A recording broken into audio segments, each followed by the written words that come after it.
Hello everyone, good morning. Chapter 3માં આજે આપણે નેટવર્ક વિશે ભણીશું. હવે નેટવર્ક સમજીએ પહેલા એક થોડીક સ્પષ્ટતા કરી લઈએ. નેટવર્કના પ્રકાર. તો પહેલો જ તમને ક્વેશ્ચન તમને એ જ થાય કે સાહેબ મોબાઈલનું નેટવર્ક. તો મોબાઈલનું નેટવર્ક આપણે ભણવાના હાલ નથી. પછી બીજો ક્વેશ્ચન થાય માણસોનું નેટવર્ક. કોઈ પણ સંસ્થા હોય એટલે એનું એક પ્રકારનું ઓર્ગેનાઇઝેશન હોય, એને આપણે નેટવર્ક કહી શકાય. માણસની પોઝિશન જે પ્રમાણે હોય એ નેટવર્ક કહી શકાય. પણ એ મેનેજમેન્ટ સાઇડ સબ્જેક્ટ છે, એ પણ ભણવાના નથી. તો હવે તમને એમ થાય કે સાહેબ આપણે કયું નેટવર્ક ભણવાના છીએ. તો જો વિદ્યાર્થી મિત્રો, આપણા મોબાઈલ, કમ્પ્યુટર, એસી, રેડિયો, ટીવી, એટલે બધા જ ઇલેક્ટ્રિકલ અને ઇલેક્ટ્રોનિક ઇન્સ્ટ્રુમેન્ટ્સ રહ્યા. એમાં જે વિદ્યુત પરિપથો આવે, જે સર્કિટ આવે, એને જ શું કહી શકાય? નેટવર્ક. એટલે નેટવર્કનો બેઝિક અભ્યાસ આપણે આ ચેપ્ટર 3ની અંદર કરીશું. અને વધારે ડિટેલ્સ તમે હાયર ફિઝિક્સમાં જશો, ઇલેક્ટ્રિકલ ઇલેક્ટ્રોનિક્સ એન્જિનિયરિંગમાં જશો, કમ્પ્યુટરમાં, તો એ વખતે વધારે ડિટેલ્સ તમારે ભણવાની આવશે. અને અત્યારે હાલ જે બધા જ કોન્સેપ્ટ રહ્યા એ તમારે એમસીક્યુ અને એક્ઝામ્પલ બેઝ યાદ રાખવાના રહેશે. તો પહેલા જ આપણે વ્યાખ્યા સમજીએ. નેટવર્ક એટલે શું? વિદ્યુત પરિપથ કોને કહેવાય? તો જે વીજ પરિપથમાં અવરોધ વિશે આપણે ભણ્યા, રાઈટ? ઇન્ડક્ટરો. નેક્સ્ટ ચેપ્ટર 6 ની અંદર આના વિશે ભણીશું. કેપેસિટર અને બેટરી જેવા પરિપથના ઘટકોને એકબીજા સાથે જટિલ રીતે જોડવામાં આવે છે, જેમને સાદા શ્રેણી કે સમાંતર જોડાણના નિયમો લાગુ પાડી શકાય નહીં. તો આવા પરિપથોને નેટવર્ક કહે છે. હવે વિદ્યાર્થી મિત્રો, પરિપથના ઘટકો કયા? તો એક અવરોધો, પછી ઇન્ડક્ટર જે આપણે ભણીશું, કેપેસિટર અને બેટરી. એટલે પરિપથની જે રિક્વાયરમેન્ટ હોય, એસીનો પરિપથ હોય, કમ્પ્યુટરનો પરિપથ, વોશિંગ મશીનનો પરિપથ, એનું જે વર્કિંગ હોય એ પ્રમાણે એમનું જોડાણ કરાતું હોય. એટલે કે જટિલ રીતે એનું જોડાણ થતું હોય, એની ડિઝાઇન હોય. અને આવા પરિપથો રહ્યા એને સાદા શ્રેણી કે સમાંતર જોડાણના નિયમો લાગુ પાડી શકાય નહીં. તો આવા પરિપથોને નેટવર્ક કહે છે. સમજાઈ ગયું? અને તમે તમારા ઘરે પણ નેટવર્ક જોઈ શકો છો. મોબાઈલની અંદર, કમ્પ્યુટરમાં, એસી, વોશિંગ મશીન, રેડિયો, ટીવી, આ બધામાં નેટવર્ક જોઈ શકો છો. સેકન્ડ પોઈન્ટ છે કે આવા પરિપથનું વિશ્લેષણ, એનાલિસિસ, માત્ર ઓહમના નિયમ વડે કરી શકાતું નથી. એટલે ઓહમનો નિયમ ના ચાલે. આ માટે કિર્ચોફનો પ્રથમ નિયમ KFL, કિર્ચોફ ફર્સ્ટ લો, આપણે હમણાં જ ભણીશું. કિર્ચોફનો બીજો નિયમ KSL, કિર્ચોફ સેકન્ડ લો, તથા અન્ય નિયમો જરૂરી છે. અન્ય નિયમો જે અત્યારે આપણે 12th સાયન્સના સિલેબસની અંદર નથી, પણ હાયર સ્ટડીઝમાં અન્ય નિયમો પણ આવશે. તો ક્વેશ્ચન પૂછાય કે નેટવર્કનું એનાલિસિસ કરવા માટે ખાલી જગ્યા, તો ઓહમના નિયમની જરૂર પડે, પછી કિર્ચોફનો પ્રથમ નિયમ, કિર્ચોફનો બીજો નિયમ તથા અન્ય નિયમોની પણ જરૂર પડે છે. હવે જંક્શન, બ્રાન્ચ પોઈન્ટ એટલે શું? તો જંક્શન આપણે લગભગ એક એમસીક્યુમાં આ વર્ડથી તમે પરિચિત છો. પણ વિદ્યાર્થી મિત્રો, પહેલા જંક્શન કોને કહેવાય? રાઈટ? જંક્શન એટલે શું? તો આપણે રેલવે ડિપાર્ટમેન્ટના ટર્મ્સમાં જે શહેર પાસે 2 થી વધારે ટ્રેક ભેગા થતા હોય, જેમ કે આપણે અમદાવાદ ગણીએ તો અમદાવાદને જંક્શન કહી શકાય, અમદાવાદ જંક્શન રેલવેના ટર્મ્સમાં. તો અમદાવાદમાં ટ્રેન ઉત્તર દિશામાંથી બી આવવાની, હિંમતનગર બાજુથી બી ટ્રેન આવવાની, રાઈટ. પછી સાઉથ દક્ષિણમાંથી બરોડા બાજુથી પણ ટ્રેન આવવાની, એટલે એક ટ્રેક બીજો ટ્રેક. પછી અમદાવાદમાં ટ્રેક સુરેન્દ્રનગર બાજુથી બી આવવાની, રાઈટ. અને અમદાવાદમાં ટ્રેન પંચમહાલ બાજુથી પણ આવવાની. એટલે 3 થી વધારે ટ્રેક ભેગા થાય એટલે અમદાવાદને રેલવેના ટર્મ્સમાં શું કહી શકાય? જંકશન. પણ અહીંયા આપણે વાહક તારના સંદર્ભમાં જંકશન એટલે શું સમજવાનું છે. તો અહીંયા જે બિંદુ પાસે 2 થી વધારે વાહકો એટલે કે તાર, વાહક તાર ભેગા થતા હોય તેવા બિંદુને જંકશન અથવા બ્રાન્ચ પોઈન્ટ કહે છે. વિદ્યાર્થી મિત્રો, 2 થી વધારે એટલે એનો અર્થ શું થશે? 3 કે તેથી વધુ. એટલે બ્રાન્ચ પોઈન્ટ જંકશનની વ્યાખ્યા નેટવર્કના જે બિંદુ આગળ 2 થી વધારે વાહકો ભેગા થતા હોય તે બિંદુને જંકશન અથવા બ્રાન્ચ પોઈન્ટ કહે છે.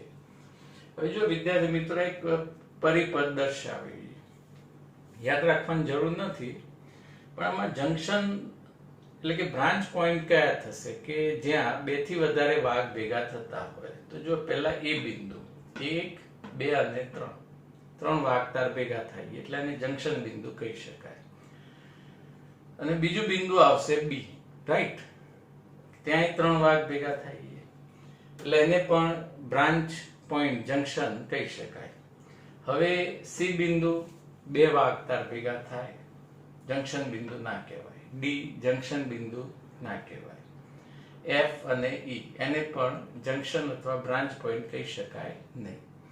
તો અહીંયા વિદ્યાર્થી મિત્રો તમારે જંકશન બ્રાન્ચ પોઈન્ટની વ્યાખ્યા યાદ રાખો કે નેટવર્કના જે બિંદુ આગળ આ રીતે યાદ રાખજો, 2 થી વધારે એટલે કે 3 કે તેથી વધુ વાહક તાર ભેગા થતા હોય તે બિંદુને જંકશન બ્રાન્ચ પોઈન્ટ કહે છે. સમજાઈ ગયું? ઓકે. હવે લૂપ, લૂપનું ગુજરાતી થાય બંધ ગાળો. તો વાહકોથી બનતા બંધ પરિપથને લૂપ કહે છે. વાહકોથી બનતા બંધ પરિપથને લૂપ કહે છે. વિદ્યાર્થી મિત્રો, નેટવર્કમાં લૂપની સંખ્યા કઈ આપો? 1 બંધ ગાળો, 2, 3 કે 4? થોડો ટાઈમ વિચારી લો કેટલા લૂપ બનશે? 3 લૂપ બનશે, રાઈટ. જો કઈ રીતે 3 લૂપ બને? એક A, B, C, D, A. જ્યાંથી તમે મુસાફરી શરૂ કરો ત્યાં જ તમારે પાછા આવવાનું.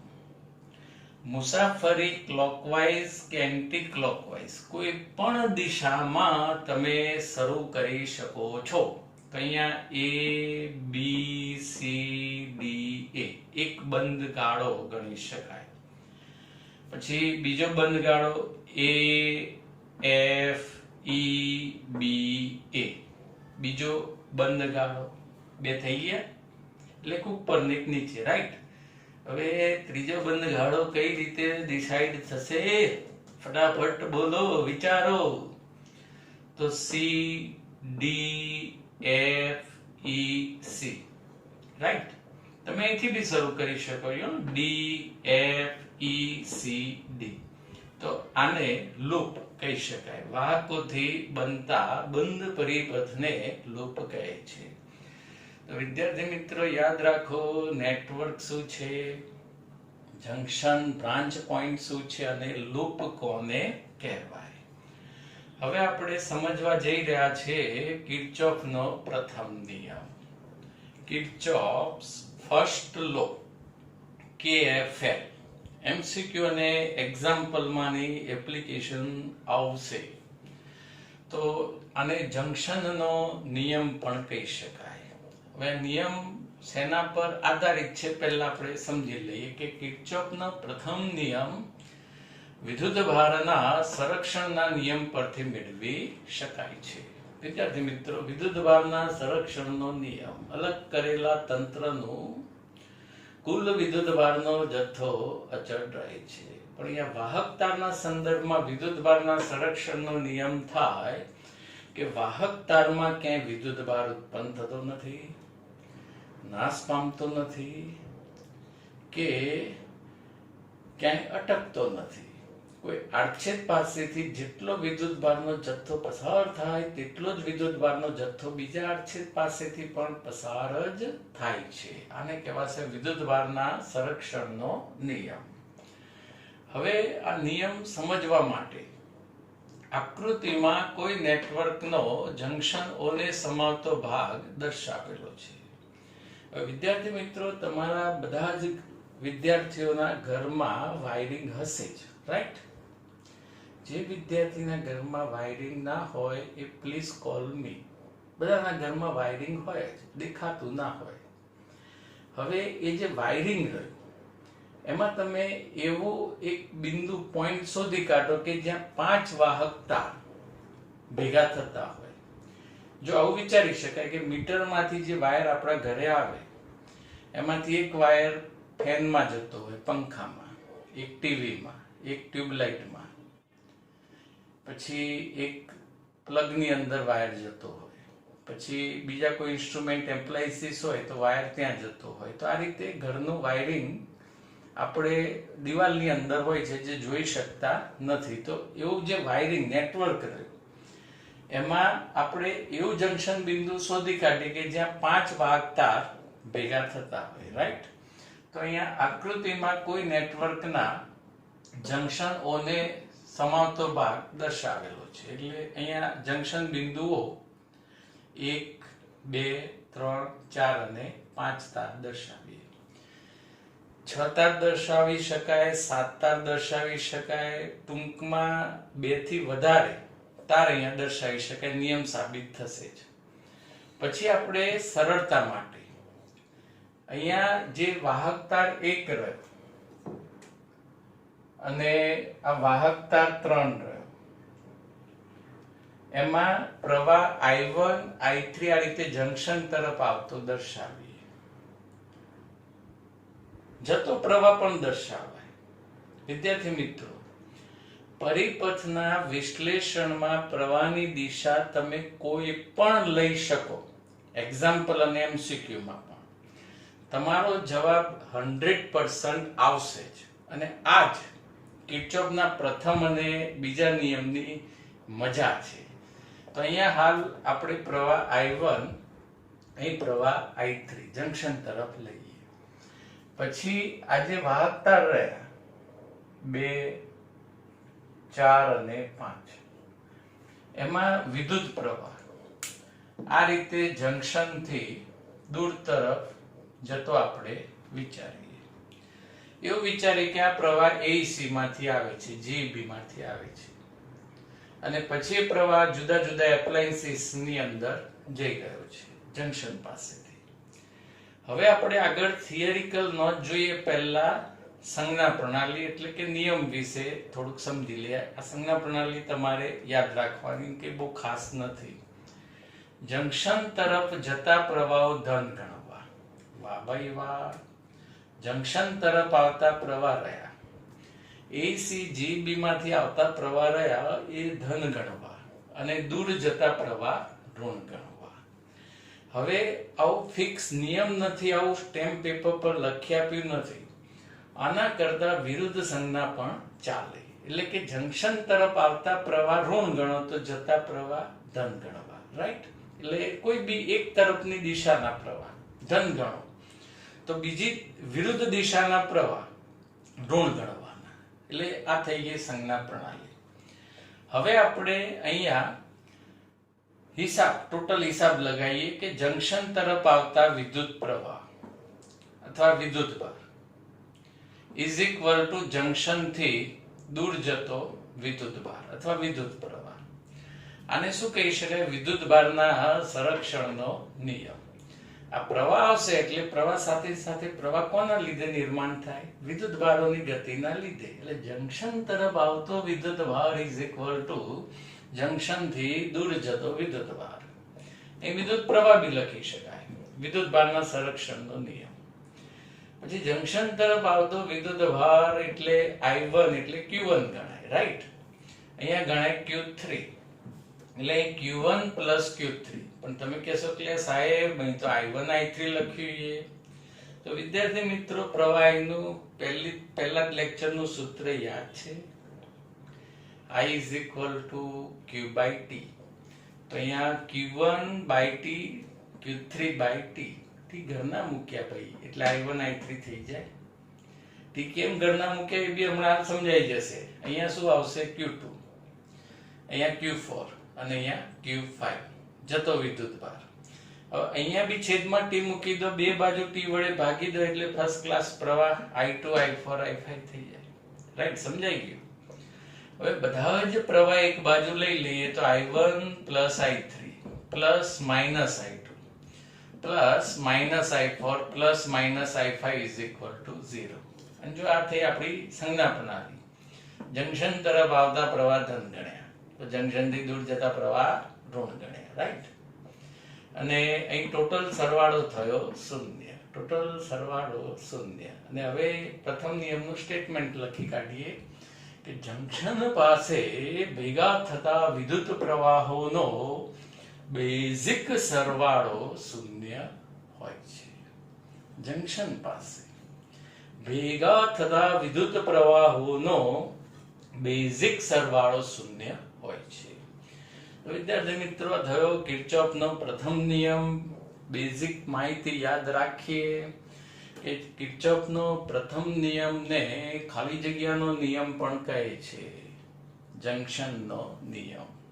આ નિયમ કયા નિયમની મદદથી સમજી શકાય છે? વિદ્યુતભારના સંરક્ષણના નિયમની મદદથી. અને આ નિયમ એક્સપ્લેન કરવા, પ્રૂવ કરવા આપણે જંકશન એટલે નેટવર્કનો 5 વાહકોને સમાવતો એક ભાગ જંકશન સાથે દર્શાવ્યો છે.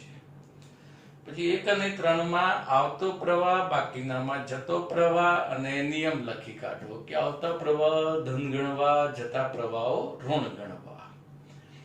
પછી વિદ્યુતભારના સંરક્ષણનો નિયમ. વિદ્યુતભાર એટલે જ વિદ્યુત પ્રવાહ T વડે ભાગી દઈએ એટલે I1 plus I3 equal to I2 plus I4 plus I5. બધા પદો એક બાજુ એટલે કુલ સરવાળો 0. નિયમ લખી કાઢો. જંકશન પાસે ભેગા થતા વિદ્યુત પ્રવાહોનો કુલ બેઝિક સરવાળો 0 હોય છે. હમણાં આપણે આના પર આધારિત MCQ પણ જોઈશું. ભલે તમને આ નિયમ નથી આવડતો તો પણ આ નિયમ પર આધારિત MCQ નો જવાબ તમે આપી શકશો. એટલે આ બહુ મજાનો નિયમ છે. હવે કિર્ચોફનો બીજો નિયમ, સેકન્ડ લો. હવે બીજો નિયમ સમજીએ પહેલા તમારે 4 પોઈન્ટ્સ યાદ રાખવા પડશે. અને આ 4 પોઈન્ટ્સમાં 2 પોઈન્ટ્સ યાદ રાખશો એટલે બીજા 2 પોઈન્ટ્સ એમનેમ જ તમને યાદ રહી જશે. આપણી 100% ગેરંટી છે. કેટલા ટકા? 101% ગેરંટી છે. સંજ્ઞા, જેને આપણે કહીશું સંજ્ઞા પ્રણાલી. હવે વિદ્યાર્થી મિત્રો, કોઈ નેટવર્ક હોય એનો અવરોધ વાળો ભાગ મેં આ રીતે અહીંયા દર્શાવ્યો. એક બિંદુ A, બિંદુ B અવરોધ R અને પ્રવાહ આ રીતે A થી B તરફ વહી રહ્યો છે. હવે તમારે એ બિંદુથી ચાલતા ચાલતા અહીંયા B બિંદુ સુધી જવાનું. ગભરાતા નહીં, કરંટ લાગશે નહીં. આપણે પ્રવાહ જોડે વાત થઈ ગઈ છે, કરંટ લાગશે નહીં. એટલે આનો અર્થ એ થયો કે તમારી મુસાફરીની દિશા અને પ્રવાહની દિશા એક જ છે. તો આવી સ્થિતિમાં A થી B બિંદુ સુધી તમે જશો એટલે વિદ્યુત સ્થિતિમાન IR જેટલું ઘટશે. હવે તમને એમ થાય સાહેબ આનું કારણ સમજાવો કે વિદ્યુત સ્થિતિમાન વાય ડિક્રીઝિંગ, ઘટ્યું કેમ? તો હવે પ્રવાહ હંમેશા ઊંચા વિદ્યુત સ્થિતિમાનથી નીચા વિદ્યુત સ્થિતિમાન તરફ વહે. એટલે એનું સ્થિતિમાન ઊંચું હોય અને B નું સ્થિતિમાન નીચું હોય. એટલે A થી B જાઓ, રાઈટ? એટલે સ્થિતિમાન ઘટવાનું. તો આ યાદ રાખવા રીતે કે હવે પ્રવાહની દિશા અને મુસાફરીની દિશા એક જ હોય તો વિદ્યુત સ્થિતિમાન ઘટે, અને આ વિદ્યુત સ્થિતિમાન કેટલું ઘટશે? IR જેટલું. ઓહ્મ્સ લો V બરાબર IR. અને ઘટે છે એટલે હમણાં આપણે ગણતરી હિસાબ કરીશું, એટલે એ વખતે IR કેવું લેવાનું? ઋણ લેવાનું, નેગેટિવ લેવાનું. ચાલો, સમજાઈ ગયું આમાં? કોઈ ક્વેશ્ચન, પ્રશ્ન? Okay, second point. હવે સેકન્ડ પોઈન્ટમાં એનો એ જ પરિપથની બ્રાન્ચ દર્શાવી છે. બિંદુ A, બિંદુ B, પ્રવાહ, અવરોધ. પણ હવે તમારે આવવાનું છે B થી A પર. B થી A પર. હવે B થી A પર આવો એટલે આનો અર્થ એ થયો કે મુસાફરીની દિશા અને પ્રવાહની દિશા પરસ્પર વિરુદ્ધ છે. તો આવી સ્થિતિમાં વિદ્યુત સ્થિતિમાનમાં શું ફેર પડશે? તો થોડું ટેકનિકલ પહેલા એક્ઝેક્ટ કારણ સમજી લઈએ. એ બિંદુનું સ્થિતિમાન વધારે અને B બિંદુનું સ્થિતિમાન ઓછું, કારણ પ્રવાહ ઊંચા સ્થિતિમાનથી નીચા સ્થિતિમાન તરફ વહે છે. હવે તમે B થી A આવો એટલે નીચા સ્થિતિમાનથી કયા સ્થિતિમાન તરફ આવશો? ઊંચા સ્થિતિમાન તરફ. એટલે સ્થિતિમાનમાં શું થાય? વધારો જ થાય, કેમ કે નીચાથી સ્થિતિમાનથી આવી ગયા ઊંચા સ્થિતિમાન તરફ. એટલે આ યાદ રાખવાનું કે પ્રવાહની દિશા અને મુસાફરીની દિશા જો વિરુદ્ધ હોય તો સ્થિતિમાન IR જેટલું વધે, અને એ વખતે IR ધન ગણવું. તો આ બંનેમાંથી વિદ્યાર્થી મિત્રો એક જ વસ્તુ પ્રોપર મગજમાં બેસાડી દો કે ની દિશા એક જ. ની દિશા એક જ એટલે પ્રવાહની દિશા અને મુસાફરીની દિશા એક જ હોય તો સ્થિતિમાન IR જેટલું ઘટે. તો વિરુદ્ધ દિશા હોય તો સ્થિતિમાન IR જેટલું વધે. યસ. હવે સંજ્ઞા પ્રણાલીનો પોઈન્ટ નંબર 3. વિદ્યાર્થી મિત્રો, હવે બેટરી દર્શાવી છે. બેટરીનો ધન ધ્રુવ, બેટરીનો ઋણ ધ્રુવ અને બેટરીનું EMF. હવે બેટરીમાં ધન ધ્રુવનું સ્થિતિમાન ઊંચું હોય અને ઋણ ધ્રુવનું સ્થિતિમાન નીચું હોય. આવું આપણા બાપ દાદાઓ કહી ગયા છે, એટલે તમારે યાદ રાખવું પડશે, કેમ કે આપણા વડીલો કહી ગયા છે, વડીલોની વાત માનવી પડે. કોનું સ્થિતિમાન વધારે? ધનનું. અને કોનું સ્થિતિમાન ઓછું? ઋણનું. Yes, right. હવે તમે મુસાફરી કરતા કરતા બેટરીના ધનથી ઋણ જાઓ. એટલે આ રીતે તમારે મુસાફરી કરવાની થઈ, જેમાં બેટરીના ધનથી ધન ધ્રુવથી ઋણ ધ્રુવ તરફ જવાનું થયું. એટલે કે ઊંચા સ્થિતિમાનથી તમે કયા સ્થિતિમાન તરફ ગયા? નીચા સ્થિતિમાન તરફ. તો સ્થિતિમાનમાં શું થશે? ઘટાડો. એટલે કે વિદ્યુત સ્થિતિમાન E જેટલું ઘટે છે. આથી EMF ઋણ ગણવું. અહીંયા બેટરીનો આંતરિક અવરોધ ધ્યાનમાં લીધેલો નથી વિદ્યાર્થી મિત્રો, રાઈટ? હવે બેટરી એની એ જ છે, ધન ધ્રુવ ઋણ ધ્રુવ પણ એના એ જ છે. પણ હવે તમારે મુસાફરી કરવાની થઈ બેટરીના ઋણથી ધન. એટલે કે ઋણ નીચા સ્થિતિમાનથી ઊંચા સ્થિતિમાન તરફ. તો આવી સ્થિતિમાં વિદ્યુત સ્થિતિમાન EMF જેટલું વધે. આથી EMF ધન ગણો. તો બેટરી માટે વિદ્યાર્થી મિત્રો એક જ વસ્તુ યાદ રાખો, બેટરીના ધનથી ઋણ જવાનું થાય. ધનનું સ્થિતિમાન વધારે, ઋણનું સ્થિતિમાન ઓછું, એટલે કે સ્થિતિમાન ઘટે એટલે EMF જેટલું ઘટે, એટલે કે EMF માઇનસ ગણો. તો પછી આનું ઓપોઝિટ, ઋણથી ધન જવાનું થાય તો સ્થિતિમાન વધે, EMF જેટલું વધે ને EMF ધન ગણવું. હવે વિદ્યાર્થી મિત્રો, કિર્ચોફના બીજા નિયમની થોડીક પ્રેક્ટિકલ એપ્લિકેશન સમજીએ, જે આપણને એક્ઝામ્પલ અને MCQ માટે ઘણી હેલ્પફુલ રહેશે. અને આવી જે ઇન્ફોર્મેશન રહી એ આપણી ટેક્સ્ટબુકની અંદર આપી નથી. હવે કિર્ચોફના બીજા નિયમના જે સ્ટેટમેન્ટ્સ રહ્યા એ સમજવા માટે આપણે બંધ પરિપથ વિચારીશું. બંધ પરિપથ A, B, C, D, E અને એ. બંધ પરિપત્ર એ તમારે યાદ રાખવાની જરૂર નથી, પણ હમણાં આપણે જે મુસાફરી કરીએ અને જે વિદ્યુત સ્થિતિમાનમાં જે ચેન્જીસ આવે આપણે સંજ્ઞા પ્રણાલી પ્રમાણે માઇનસ પ્લસ જે લઈએ એ તમારે ખાસ યાદ રાખવાનું છે. પરિપથનો જે આકાર રહ્યો એ આપણે મંદિર જેવો દર્શાવ્યો છે. તો આ ભગવાનનું મંદિર. અહીંયા એક અવરોધ દર્શાવ્યો છે R1, R2, R3, R4, R5 અને આ રીતે બે બેટરી દર્શાવી છે.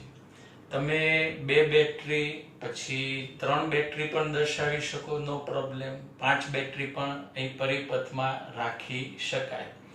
બેટરીના ધન ઋણ પણ તમે ગમે તે રીતે દર્શાવી શકાય છે.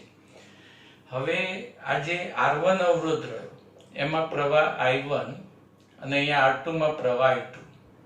પ્રવાહ પણ વિદ્યાર્થી મિત્રો એની દિશા કોઈ પણ લઈ શકાય. હમણાં જ કહ્યું કે આ તો મજા છે પ્રથમ અને બીજા નિયમની, રાઈટ?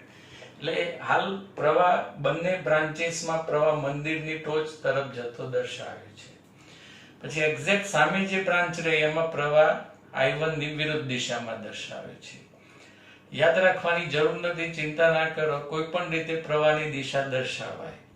પછી I4 પ્રવાહ અને આ રીતે દર્શાવીએ I5 પ્રવાહ. હવે આપણે આ બંધ પરિપથની અંદર ટ્રાવેલિંગ કરવાનું છે, મુસાફરી કરવાની છે. અને આ જે 3 સ્ટેટમેન્ટ રહ્યા એ ટ્રાવેલિંગ કર્યા પછી જ આપણે પ્રોપરલી સમજી શકીશું. ચાલો વિદ્યાર્થી મિત્રો, આપણે કયા બિંદુથી ટ્રાવેલિંગ શરૂ કરવું છે? એ બિંદુથી, બી થી, સી થી, ડી થી, કયા બિંદુથી ટ્રાવેલિંગ શરૂ કરવું છે? તો આપણે કઈ સિટીમાં રહી રહ્યા છીએ? અમદાવાદ, રાઈટ. તો એ બિંદુથી જ મુસાફરી આપણે શરૂ કરીશું. તો એ બિંદુ આપણું સ્ટાર્ટિંગ પોઈન્ટ બનશે જ્યાંથી આપણે મુસાફરી શરૂ કરીશું. હવે એ બિંદુથી આપણે ક્લોકવાઇઝ મુસાફરી પણ કરી શકાય, એન્ટી ક્લોકવાઇઝ પણ મુસાફરી કરી શકાય છે. આપણે એક્ઝામ્પલ આવશે આવા. તો કોઈ પણ તમે દિશામાં મુસાફરી કરો, આપણા રિઝલ્ટમાં સહેજ બી ફેર પડવાનો નથી. એટલે ક્લોકવાઇઝ પણ જવાય અને એન્ટી ક્લોકવાઇઝ પણ જઈ શકાય. તો હવે આપણે જઈશું અહીંયા ક્લોકવાઇઝ મુસાફરી કરીશું. પહેલા તો એ બિંદુએ વિદ્યુત સ્થિતિમાન એ બિંદુનું ધારો કે VA છે.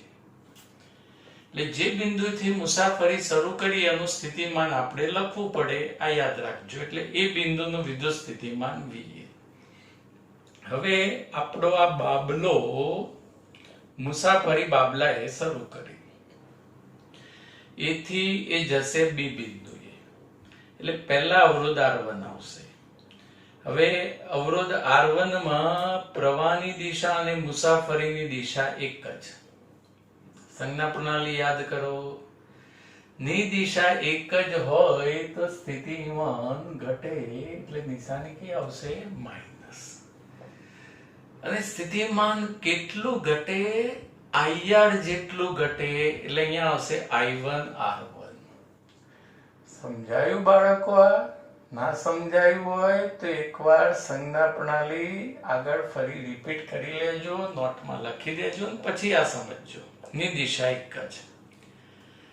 હવે આપણે જઈશું બેટરીના ઋણથી ધન. તો ઋણનું સ્થિતિમાન નીચું, ધનનું સ્થિતિમાન વધારે. એટલે નીચા સ્થિતિમાનથી ઊંચા સ્થિતિમાન તરફ જઈશું એટલે સ્થિતિમાન વધશે, એટલે પ્લસ E જેટલું, એટલે અહીં આવશે E1. હવે બી બિંદુએ પહોંચી ગયા. પાછા ફરવાનું નથી. જો પાછા ફરશો તો ગોળી મારી દેવામાં આવશે. હવે બી થી જવાનું સી તરફ. હવે બી થી સી તરફ આપણે મુસાફરી કરીએ એટલે બેટરી પહેલા આવશે અને બેટરીના ધનથી ઋણ જવાનું થશે. ધનથી ઋણ એટલે ઊંચા સ્થિતિમાનથી નીચા સ્થિતિમાન તરફ, રાઈટ? કરેક્ટ.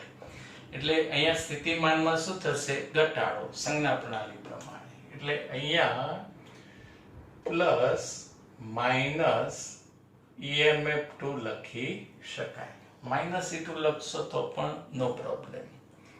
પછી અવરોધ R2 માં પ્રવાહની દિશા અને આપણી મુસાફરીની દિશા કેવી થઈ? વિરુદ્ધ થઈ. એટલે સ્થિતિમાન વધે પ્લસ I2 R2. સી બિંદુએ પહોંચી ગયા. હવે સી થી જઈશું ડી તરફ. સી થી ડી તરફ મુસાફરીની દિશા, પ્રવાહની દિશા એક જ, એટલે કે વિદ્યુત સ્થિતિમાન ઘટે -I3 R3, રાઈટ. ડી બિંદુએ પહોંચી ગયા અને ડી થી હવે જઈશું ઈ તરફ. ડી થી ઈ તરફ તો મુસાફરી અને પ્રવાહની દિશા વિરુદ્ધ, એટલે વિદ્યુત સ્થિતિમાન ઇન્ક્રીઝિંગ એન્ડ ઇન્ક્રીઝિંગ IR, એટલે I4 R4 જેટલું. ઈ બિંદુએ પહોંચી ગયા અને ઈ બિંદુથી હવે આપણે જઈશું એ બિંદુએ, રાઈટ. જ્યાંથી મુસાફરી શરૂ કરી હતી ત્યાં પાછા પહોંચી જઈશું. એટલે ઈ થી એ જઈએ એટલે વિરુદ્ધ દિશા, એટલે અહીંયા આવશે પ્લસ I5 R5 અને હવે પાછા એ બિંદુ પર આવી ગયા એટલે અહીંયા વિદ્યુત સ્થિતિમાન આવશે VA. મુસાફરી ત્યાં પૂરી થઈ. હવે વિદ્યાર્થી મિત્રો, આ વિધાન પહેલું સ્ટેટમેન્ટ તમે સમજી શકો કે ઉર્જા સંરક્ષણ અને વિદ્યુત સ્થિતિમાનના એક મૂલ્યતાનો ઉપયોગ કરી કિર્ચોફનો બીજો નિયમ મેળવી શકાય છે. હવે સમજો ઉર્જા સંરક્ષણ એટલે તમે અમદાવાદથી ધારો કે 1000 રૂપીસ લઈ મુસાફરી શરૂ કરી, 1000 રૂપિયા લઈ મુસાફરી શરૂ કરી. હવે અમદાવાદથી તમે બોમ્બે ગયા એટલે તમારે અમુક પૈસા ખર્ચાયા. 1000 રૂપિયામાંથી અમુક રૂપિયા ખર્ચાયા. પ્લસ એટલે એવું વિચાર લે કે રૂપિયા મળ્યા, આપણે કઈ કામ કર્યું એટલે આપણે રૂપિયા મળ્યા. બોમ્બે થી ગયા કલકત્તા એટલે ફરી પાછા રૂપિયા વપરાયા અને ફરી પાછા કઈ કામ કર્યું એટલે રૂપિયા મળ્યા. પછી સી થી ગયા ડી, કલકત્તાથી દિલ્હી ગયા અને દિલ્હી ગયા એટલે ફરી પાછા રૂપિયા વપરાયા, ઉર્જા વપરાય. ફરી પાછા અહીંયા કોઈ ઈ સ્થળે ગયા. ઈ સ્થળ હાલ ધ્યાનમાં નથી એટલે કોઈ સ્થળ ઈ ગણ લઈએ. એટલે ઈ સ્થળે ગયા એટલે રૂપિયા પાછા મળ્યા અને પાછા એ બિંદુએ આવ્યા એટલે અમદાવાદ પાછા એથી એ બિંદુએ આવ્યા એટલે રૂપિયા મળ્યા, વધ્યા, પ્લસ થયા, ઉર્જા વધી. અને જ્યારે પાછા અમદાવાદ આવ્યા ત્યારે આપણી પાસે રૂપિયા જે હતા 1000 રૂપિયા, એટલા ને એટલા જ રૂપિયા રહ્યા 1000. એટલે અહીંયા પણ પરિપથમાં મુસાફરી દરમિયાન ક્યાંક ઉર્જા ઘટશે, ક્યાંક ઉર્જા મળશે, ક્યાંક ઉર્જા ઘટશે મળશે, પણ જે ઉર્જા હતી, સ્થિતિમાન હતું એનું જ રહેશે. એટલે આને શું કહી શકાય? ઉર્જા સંરક્ષણ. સમજાઈ ગયું? રાઈટ. હવે વિદ્યુત સ્થિતિમાનની એક મૂલ્યતા, જરાક વ્યવસ્થિત કોન્સેપ્ટ સમજજો વિદ્યાર્થી મિત્રો. એ બિંદુનું સ્થિતિમાન VA છે. એવું ધારી લઈએ કે VA = 10 વોલ્ટ. તો બી બિંદુનું સ્થિતિમાન રહ્યું એ ધારો કે 5 વોલ્ટ. અહીંયા સી બિંદુનું સ્થિતિમાન ધારો કે 6 વોલ્ટ. આ રીતે દરેક બિંદુના સ્થિતિમાન વિચારી શકાય. એટલે પહેલા તો તમે એવું સમજી ના બેસતા કે વિદ્યુત સ્થિતિમાનની એક મૂલ્યતા, એટલે કે સાહેબ દરેક જંકશન બિંદુના સ્થિતિમાન સરખા હોય એવું સમજતા નહીં. જો દરેક બિંદુના સ્થિતિમાન સરખા હોય તો આ નેટવર્ક આપણા માટે નકામું થઈ જાય. આપણા મોબાઈલ, કમ્પ્યુટર, એસી, રેડિયો, ફ્રીજ, ટીવી, જો એમાં નેટવર્કમાં દરેક બિંદુના સ્થિતિમાન સરખા થઈ જાય તો ઇન્સ્ટ્રુમેન્ટ આપણા માટે નકામું બની જાય. કેમ? તો જો આ 10 વોલ્ટ, અહીંયા 10 વોલ્ટ, અહીંયા બી 10 વોલ્ટ હોય તો સ્થિતિમાન સરખું હોય તો પ્રવાહ વહેશે જ નહીં, રાઈટ. પ્રવાહ હંમેશા ઊંચા સ્થિતિમાનથી નીચા સ્થિતિમાન તરફ વહે. જો દરેક જંકશન બિંદુના સ્થિતિમાન સરખા ગણીએ તો પ્રવાહ વહે જ નહીં. પ્રવાહ વહે જ નહીં તો આપણું ઇન્સ્ટ્રુમેન્ટ કામ કરે નહીં. ઇન્સ્ટ્રુમેન્ટ નાખી દેવું પડે. તો વિદ્યુત સ્થિતિમાનની એક મૂલ્યતા કોને કહેવાય? તો અત્યારે હાલ આપણે ચેપ્ટર 3 ભણી રહ્યા છીએ અને આ નેટવર્કના એ બિંદુએ સ્થિતિમાન 10 વોલ્ટ, બી બિંદુએ 5 વોલ્ટ, સી બિંદુએ 6 વોલ્ટ. તો ચેપ્ટર 3 પૂરું થઈ જાય, ચેપ્ટર 4 પૂરું થઈ જાય, 5 પૂરું થઈ જાય, તમારું 12મું ધોરણ બી પતી જાય, તમે ફર્સ્ટ ક્લાસ કોલેજમાં એડમિશન પણ લઈ લો. તો અને પછી પણ આ જે તે બિંદુએ નેટવર્ક તો રહેવાનું જ ને ભાઈ. ઓકે, તો આ જે તે બિંદુએ વિદ્યુત સ્થિતિમાનનું મૂલ્ય કેટલું રહેશે એનું એ જ. તો આ હકીકતને જ વિદ્યુત સ્થિતિમાનની શું કહેવાશે? એક મૂલ્યતા. એટલે નેટવર્કના જે તે બિંદુ એટલે કે જંકશન બિંદુનું વિદ્યુત સ્થિતિમાન સમય સાથે બદલાતું નથી અને આ હકીકતને વિદ્યુત સ્થિતિમાનની એક મૂલ્યતા કહે છે. જેમ કે આપણે એ બિંદુથી મુસાફરી શરૂ કરી પાછા ત્યાં આવ્યા તો સ્થિતિમાન કેટલું મળ્યું? V. આ મુસાફરી કરતા આપણને 2 વર્ષ બી લાગી જાય, 3 વર્ષ બી લાગી જાય, પણ વિદ્યુત સ્થિતિમાન બદલાયું નહીં. એટલે હકીકતને શું કહેવાશે? વિદ્યુત સ્થિતિમાનની એક મૂલ્યતા. સમજાઈ ગયું? તો ઉર્જા સંરક્ષણ અને વિદ્યુત સ્થિતિમાનની એક મૂલ્યતાનો ઉપયોગ કરી કિર્ચોફનો બીજો નિયમ મેળવી શકાય છે. સેકન્ડ પોઈન્ટ સમજો. અવરોધો અને વિદ્યુત કોષ ધરાવતા વિદ્યુત પરિપથના કોઈપણ બંધ માર્ગ પર વિદ્યુત સ્થિતિમાનના ફેરફારોનો બેઝિક સરવાળો 0 હોય છે. તો ચાલો આ સ્ટેટમેન્ટ સમજી લઈએ. અહીંયા ધ્યાન આપજો બોર્ડ પર. VA cancel. કરેક્ટ ના કરાય? કેન્સલ. અને હવે આ જ રિઝલ્ટ આ રીતે લખાય plus minus I1 R1 plus E1 plus minus E2 plus I2 R2 plus minus I3 R3 plus I4 R4 plus I5 R5 is equal to 0. Right? આ કેન્સલ થાય, આ પદ આ બાજુ એટલે માઈનસ થાય, કેન્સલ ના બાદ શું રહેશે? 0. તો હવે આ સ્ટેટમેન્ટ તમે સમજી શકો કે અવરોધો